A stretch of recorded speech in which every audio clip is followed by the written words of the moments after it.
Hey guys, Colt Anderson here. This is your hang loose tip of the week. We're going to talk a little bit about jig wrapping.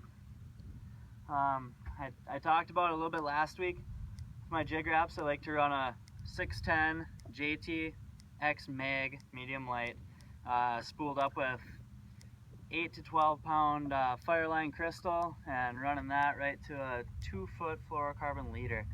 I got my quick snap on there so I can change sizes and colors pretty easily.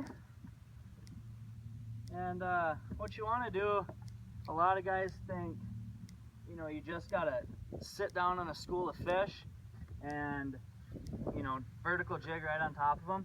That's not always the case. Lately I've been doing a lot of drifting, a lot of trolling with them. And what I'm gonna do is just located a school of fish. I'm going to go upwind from them. I'm going to cast out, I'm going to give it quite a bit of line, and I'm going to open my bail, let it sink all the way to bottom. And I'm just going to kind of use my trolling motor and slip drift down this break, using the wind, you know, to kind of push me down it. And I'm just going to use my trolling motor to stay in the right depth. And all I'm going to do, and I'm going to work this like I'm jigging a plastic or jigging a minnow.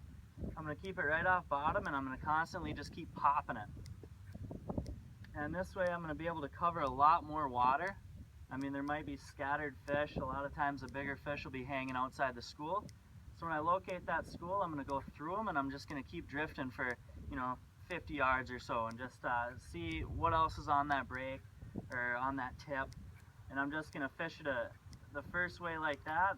Then maybe I'll come back afterwards if I don't get hit, and I'll sit right on that school and kind of keep myself stationed over them for a bit. And if that doesn't work, I might anchor, and I might just kind of fan cast that entire area.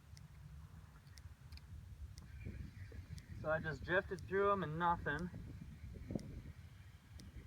So I'm going to use my trolling motor and kind of get back where I thought that school was, where my point is. And doing that, I'm just going to cast out and I'm going to troll this. There's no point in just going over water without having your lure in it. So I'm going to troll all the way back up there. It's not too far. I'm going to go about 0.8 to 1 mile an hour. I'm going to do the same thing.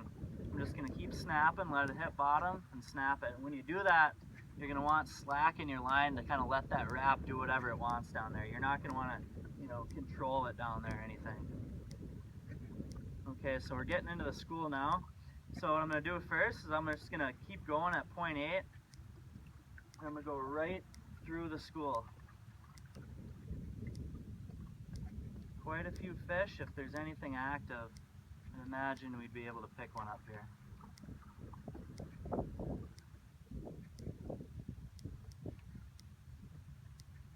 Now this jig wrap's a reaction bite. So a lot of times you'll be fishing a little bit deeper water, you know, late July, August, when there's one. When the fish aren't necessarily active.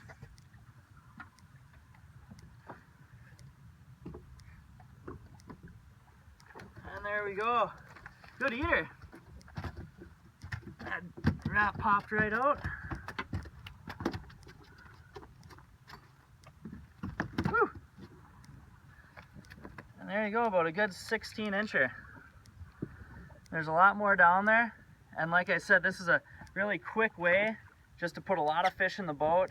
I got a storm rolling in, so I'm gonna keep, you know, see if I can pound on a few more before I gotta get kicked out of here. So yeah, next time you're out, fish fast, use that jig wrap, bounce around, and just power fish, you know. But yeah, we got that thunder moving in, so I'm gonna get out of here.